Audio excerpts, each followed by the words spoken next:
Okay, we're continuing our God's Top 10 list. We're going a little bit out of order. Some things got scrambled around, but I guess you guys can handle that. So we are at number 6, even though we're not quite in the sixth space of that. So this is a really important one, so you might want to write this down. You ready? You want to know what God's Top 10, number 6 is? Do not murder. Okay, let me put it in. Don't kill people. We good? Right? Is that all we need to know? Got it. I think we can end early, right? You're like, I haven't killed anybody. I'm probably not in any danger of doing that unless you have some crazy experience out there. But this isn't really what we're doing. We get this. We know what this is. Of all the top 10, we're probably, I'd guess, in this going, you know what? I got this one. We can move on. This is almost a waste of a number. We should have had a different number 6, because, for the most part, we're all pretty good with this, right? It makes sense. And yet, this really is a pretty important one. It serves as kind of a foundation for society. It's not unique to Christianity by any means. It really, just about every society has figured this one out. It's a bad thing if we kill each other. So this rule is kind of out there, and yet it serves as a way for us to kind of talk about a lot of different things, even if we're going, well, maybe I'm not talking about kind of going out and just kind of randomly shooting somebody. We could go in a philosophical direction here, I kind of like that direction, and we could unpack this of going, how does this impact some different issues in our society? So we could talk about abortion. People use this command for going, hey, this needs to set the terms of it. You might be on board with that. You might be in a different place with that. Free Methodists, we are pro-life, but we act like that's a clarity thing. Really, this is a complex issue, and even just kind of saying we are pro-life puts people in different places, and we could kind of try and unpack that. We could talk about the death penalty, right? There are some people that go, you know what, the Bible isn't really kind of keen on this. If we're going to have a doctrine of life, then really there isn't any reason why you should be able to get rid of anybody. Others are going, look, you got killings all through the Bible here. People are getting whacked left and right, so maybe it's okay. What do we do with that? We could talk about the mass shootings in our culture. When I was growing up in the 80s, I remember watching TV and just being astounded at what was happening over in Ireland between the Catholics and the Protestants. A lot of you don't necessarily know this, but they were bombing each other every single day, and it was just crazy. It was like, I'm so glad I don't live there. It's so off the hook. Well, here we are, folks. 1999, we've been different ever since then. We want to pretend that we're safe, but we're not safe. We are in a new era as a culture and as a society here of going, if you think you're safe, you aren't. It can happen anywhere, at any time, for no reason at all. And we're there. And so we can have debates about going, well, some people are like, we got to get rid of all the guns. Some people are going, we need to double the guns, And we can kind of explore that of going, not so much that, we're in danger of going out and doing this, but what's going on with us that we have this level of violence in our society? We've got the most amount of blessings, and yet we're this crazy. We could talk about war and soldiers, and we honor those that serve and go, you know what, they defend our freedom and they do a tough job. But at the same time, we would recognize that war, no matter how justified it may be, is an absolutely brutal thing. There is a lot of bad that happens in wartime that is just kind of the overflow of that is incredibly destructive, even when it's justified. It destroys our world and generations over and over again. Everyone would kind of go, man, we wish we could get rid of war. As much as we honor our soldiers and those that serve, we just kind of recognize, wow, there's something at the root of humanity that's off here. So I would love to explore these. We could take today to do that, but I don't want to do any of that. I don't want to go that route. I want to go the biblical route. The Bible is mostly narrative. The Bible is mostly stories of the past, of how God has engaged humanity in times past. But those stories speak to us because we find ourselves in them. And so I want to tell you a story today. It's a long story. It's really a series of stories, but it's all one story. So for you Bible 101 students here, this is one of the ways that we can read Scripture, right? We could just look at this one verse, or we could put it in the context of all the stories. So let's start. Let's start at the beginning. We go all the way back. We've got God. He creates the world. It's all good. It's very good. Everything is there. Everything is right. You've got a quarterback. The Steelers are going to win the Super Bowl this year. It's like wonderful. It's like, yes, finally, we got it right. Of course, there was one rule. There was a tree. God said, look, you got it all. Just leave this one tree alone. And of course, Adam and Eve go over and they break that rule. Now, understand, this isn't simplistic. This is not just kind of God going, don't color outside the lines. I made up a arbitrary rule. What this tree represents is fundamentally our trust in God. Because the kind of conversation that led to this is that God is holding out on us. God has something better, and he hasn't given us. He's withholding it. But if I grab hold of it, if I reach for it, if I decide what's right and wrong, then my life will be right. It's actually a very profound part of this overall story. And when they take that, they break the world. They break us. And so the story devolves down. They get kicked out of the garden, and then things really start going bad. Like kids start running in the hallways and chewing bubble gum in class and writing on the walls in the bathroom. Come on, folks, these are the jokes. They steal cars. No, you know what the next story is? It's of Cain and Abel. And Cain rises up and kills his brother. They both honor God in their own way. Abel does what is right, and he honors God with his very best. Cain kind of goes, yeah, I'll go to church, but I'm going to take a nap during Pastor Noel's awesome sermon. That's really a serious matter. Come on, folks, wake up here. This is good material. I don't know, maybe not. And so God comes to them. Like, Cain is like just irritated that God has accepted Abel and rejected him. And God comes to him and he goes, you know, you better be careful. Sin is crouching at your door. And its desires to have you and to control you. And you must rule over it. You've got to control this or it's going to take over. But Cain doesn't listen. He lures his brother out in the field. And from the break of the tree to the first break of the commandment, it's murder. If I get rid of you, it will go well for me. You are my problem. And so humanity doesn't take very long at all. And he is cast out, not just out of the garden, but out of the land. He is isolated. He's abandoned. He goes, I am now cursed to wander the earth because I have broken this. Now, the story kind of continues on. There's some generations, and then we come to another famous story, a story that probably all of you have heard of, the story of Noah's Ark, right? And so God did Noah's Ark because God wanted a really big fishing trip. No, that's not it. What was the problem? What was the problem? Why did God go, look, I'm going to send a flood? It was because the earth was filled with violence. Not just sin, violence. People were abusing one another, murdering all over. It was a violent world, and God was looking down on this of going, look, it's not just that crime rate went from 5% to 10%. It is full of this. People are using people, abusing people. They see each other as problems. And it says that the Lord, it grieved him. He was sorry that he had made this. I have spoken with parents that have been affected by mass shootings. And one of them asked me the question of going, why is God okay with this? Why has God allowed this? And I'm going, he's not okay with this.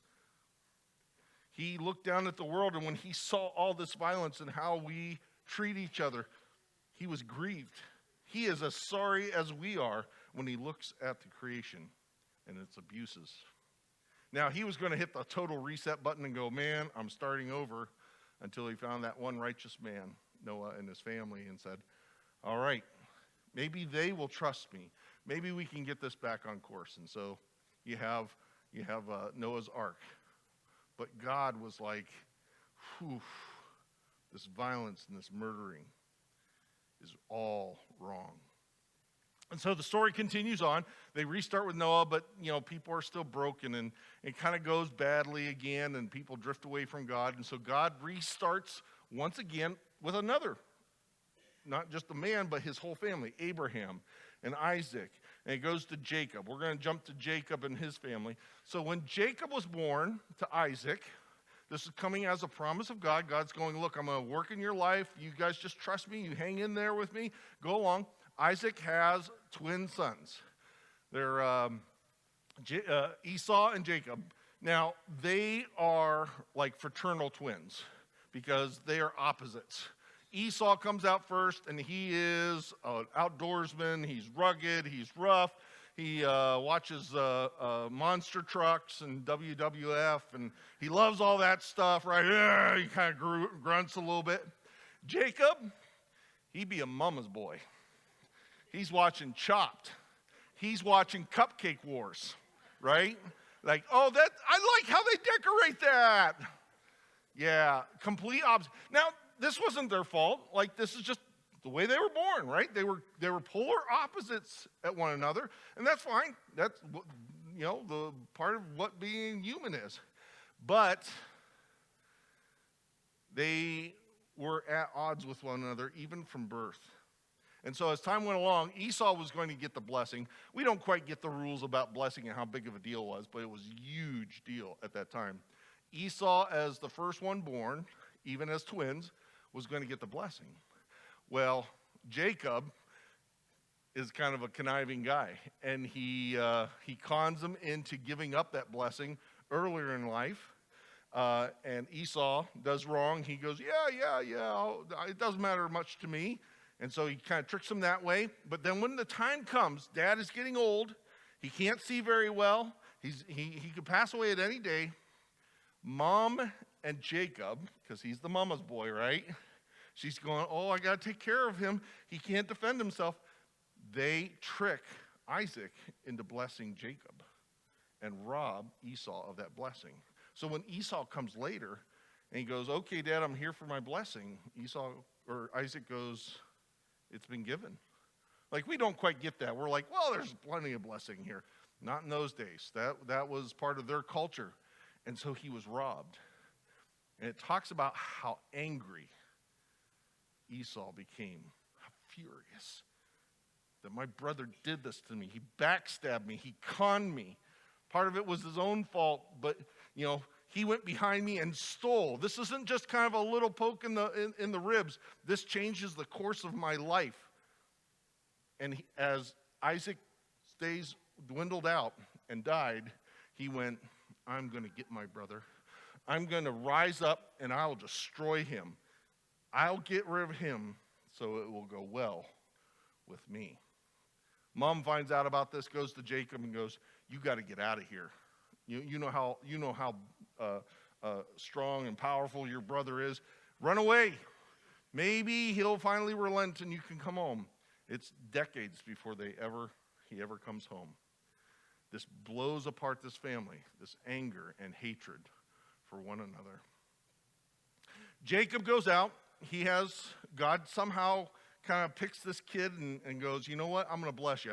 You're a miserable, rotten scoundrel, but I'm going to bless you if you hang there with me.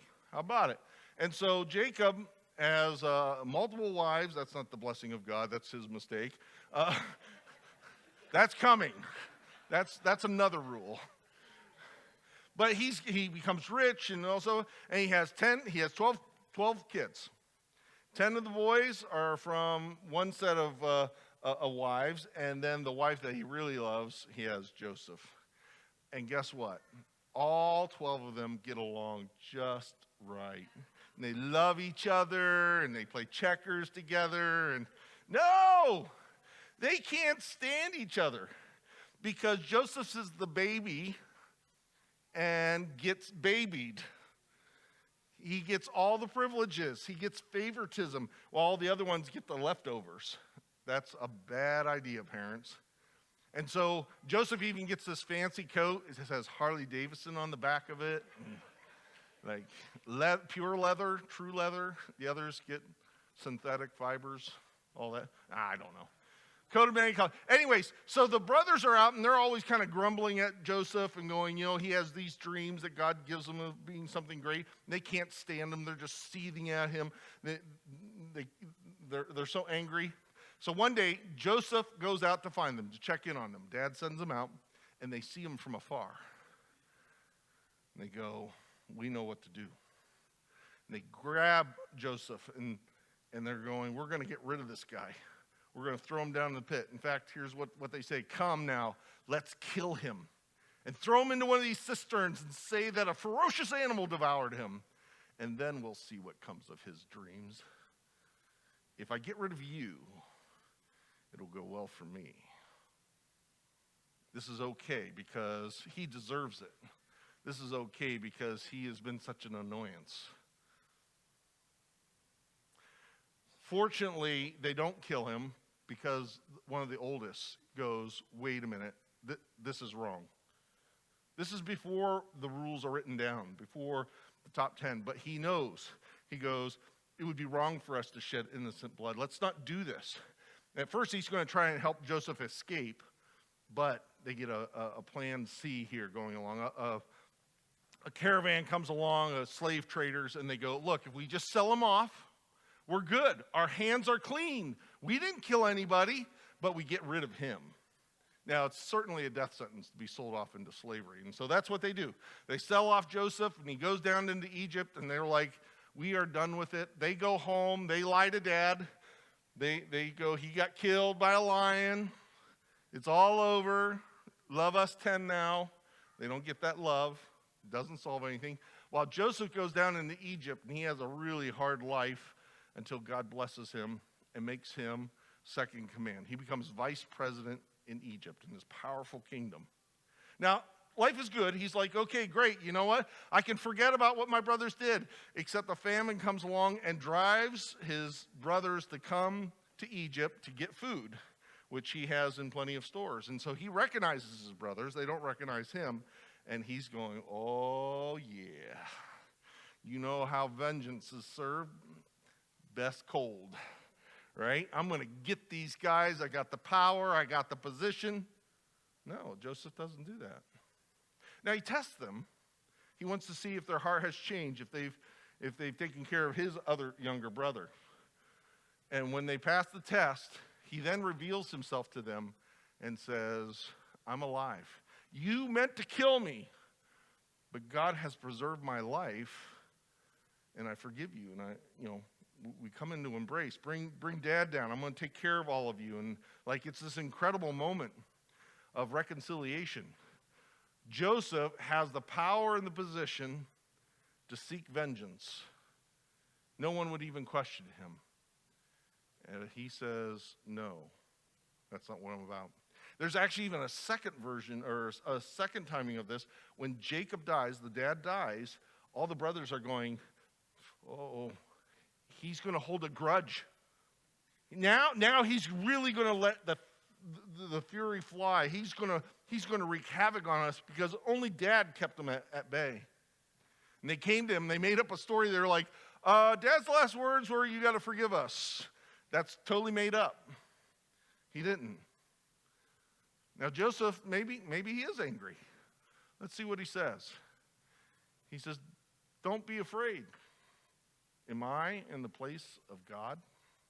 You intended to harm me, but God intended to accomplish what is now being done, the saving of many lives. So don't be afraid. I will provide for you and your children. And he reassured them and spoke kindly to them. Twice, Joseph had the opportunity, the power, the right reasons to bring harm in their life, and he went, no, I will forgive.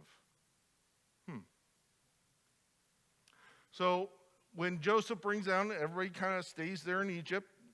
They start to multiply as a family, and they kind of stay there for generations. Eventually, though, the main leader comes up that has forgotten Joseph. A Pharaoh that kind of looks at them as migrants and going, you know what? There are a little too many people. I don't like that. I feel like the population dynamics are wrong. I know what to do. I know how to handle this. Pharaoh comes up with this great plan. Let's throw babies into the Nile. Let's feed the crocodiles. That'll keep their numbers low. Because if I get rid of you, it'll go well with me. It's a brutal plan. But in God's providence, there is this Jewish family, this Hebrew family, that they hide a baby and they start to raise him because they don't want to give him up. But he eventually grows to the point where they're like, we can't hide him anymore. We've got to do something. And so they take him down to the river and they float him away, going, God save you. We hope something good comes along. And who would you think finds him but Pharaoh's daughter? She knows what's going on here. She's not tricked. She knows this is a Hebrew slave child. She knows that some mother in desperation has sent him on the waters. And she adopts him and raises Moses as her own. Think about that. There is the one that is most powerful that says, if we kill them, it will go well for us. And it was his own daughter that showed mercy and raised Moses as her own. Moses is raised up. Eventually he learns that he is part of the slave group, not the royalty group, and his perspective starts to change as he sees his people get mistreated.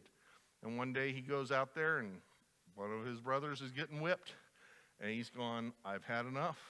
I'm going to start a protest. We're going to open up a website. We're going to have protests and all that stuff. No. He goes, we're going to change the system. No, he rises up and he kills that man. This is an injustice, and he's right about that. This is wrong, and he's correct about that. And he kills the man and then goes, I think I'll quickly hide him. He hides them in the sand. The next day he sees two Hebrews fighting, and he goes, look, come on, we're friends. Come on, we're part of the same group. And they're like, oh, are you going to kill one of us like you killed them? Is that how you bring peace? You get somebody out of the way? And so Moses realizes that the gig is up, that he's been found out, that this is common knowledge, that he got rid of somebody, and he has to run away. He runs into the desert for 40 years. God's going to use him to rescue his people, but not like this. Moses had to learn something else about God. God will send him back to Egypt to rescue his people and bring them out without the use of a single sword. God fights for them. It's not that there isn't consequences, but he does it without a battle. It's by God's hand.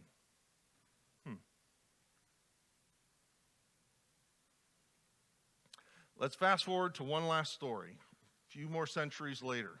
So this nation, they leave, they developed, and eventually they go, we want to have some kings. And their first two kings, we have a long story about because there's a contrast between them. The first one that's picked, King Saul, it's pretty awesome. He's picked because he's tall, which I think is a really great standard. I think we should decide all our leaders that way. David was wee little, at least when he was young. But it's fascinating how the Bible lays out the stories of these two kings. Saul came first. David would be raised up a little bit later. Saul at first kind of was a good king, but then he really started to distrust God, and he had a lot of insecurity issues, and he had probably some mental health issues and so forth. So that when David came, before he was king, he came to help Saul.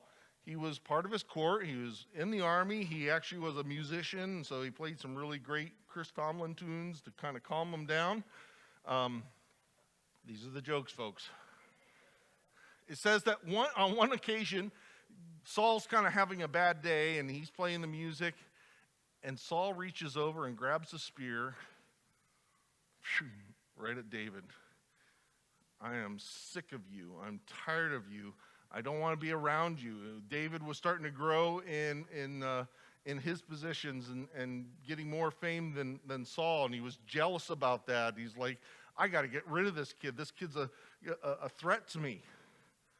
And David had to run for his life. Went out into the wilderness once again, except that he didn't kill anybody. Somebody was coming for him. Saul mounted up his people and tracked David down. He had a few followers with him, some kind of warriors that had his back. As they went out, Saul's chasing them around. And then on two special occasions, David got the upper hand. One of these, he finds Saul in a cave. And he sneaks up behind him, and he cuts off a piece of his cloth and then slips away. Had him in his grasp. Could have taken him out. But then he stands up on the hillside and he calls out to King Saul and he says this day you have seen with your own eyes how the Lord delivered you into my hands in that cave. I have your piece of cloth. That's how close I was.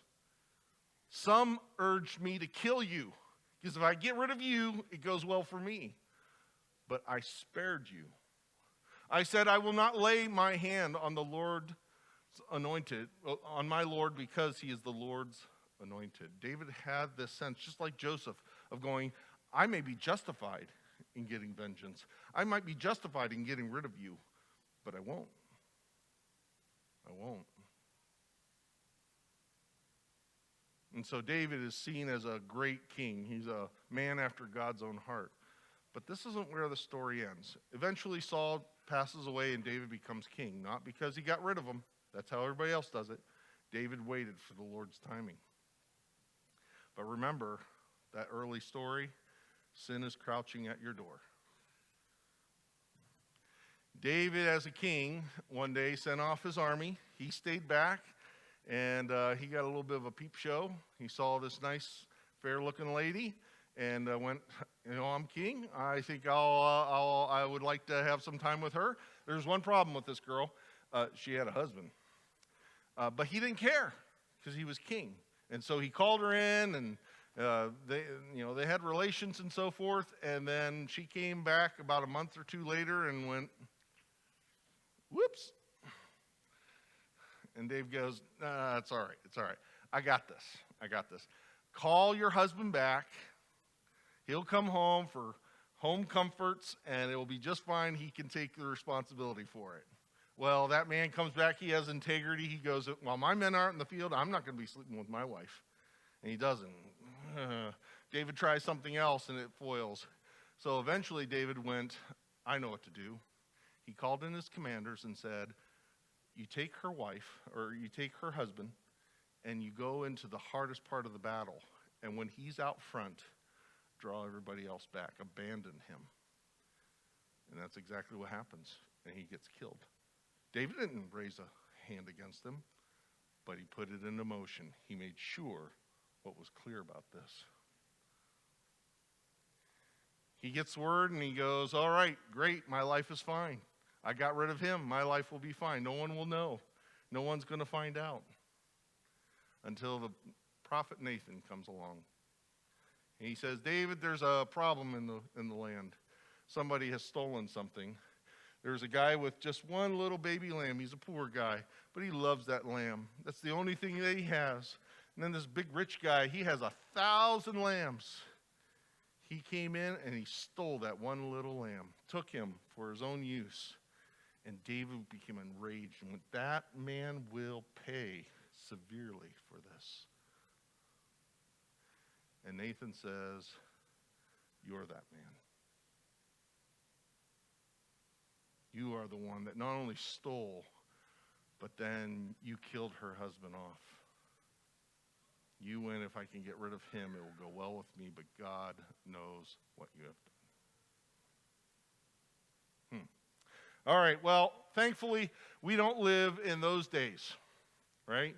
This obviously was a commandment for them. They're killing people left and right. We don't do that. We don't have that problem. Until we get to Jesus. You know what Jesus says? You have heard it said from people long ago, you will not murder, shall not murder. And anyone who murders will be subject to judgment. But I tell you, anyone who is angry with a brother or sister will be subject to judgment. Anyone who says to a brother or sister, Raka, is answerable to the court. And anyone who says, you fool, will be in danger of the hellfires. What? How's being angry and saying harsh words to somebody in any way like murdering? And Jesus says, but these are one and the same. Because when we look back across these stories of the Bible, they didn't just start with a violent person.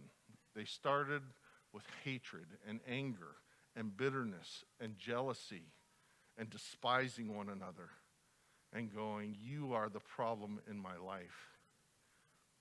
Jesus is going, we could read this thing and say, look, I've never killed anybody. I'm clean. And Jesus is going, no, you're not. There's a deeper reality here, a deeper, more fundamental root than just kind of that final act that leads to it. This is the pathway to it. Even his disciples got it. John writes about this. He clearly got this message. He writes in his letter to the churches, he says, for this is the message you heard from the beginning. We should love one another. Oh, isn't that nice? Do not be like Cain, all the way back, who belonged to the evil one and murdered his brother. And why did he murder him? Because his own actions were evil and his brothers were righteous. We know that we've passed from death to life because we love each other. Things are different between us. Anyone who does not love remains in death. But we know anyone who hates a brother or sister is a murderer. No eternal life exists in them. But we know what love really is. Jesus laid down his life for us, just like Joseph forgave his brothers, just like David didn't hold it against Saul. And so we ought to lay down our lives for one another too. Look, we all get angry. We have all faced the rage and the bitterness. Maybe it was justified, maybe it wasn't. Maybe it was just circumstance.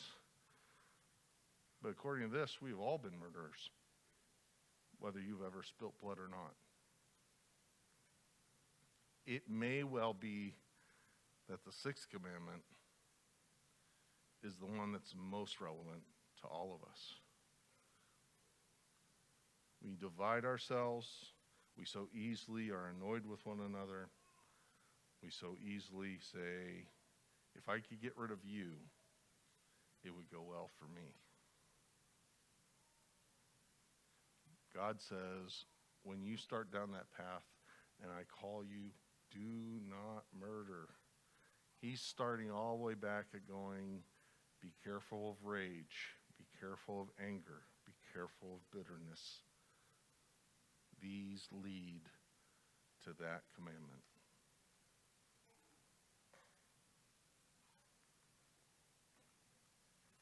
Well, let's pray.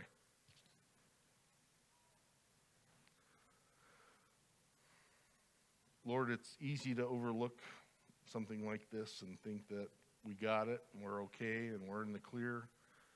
But when we see your deep truth that this is really a heart issue way before it becomes a hand issue.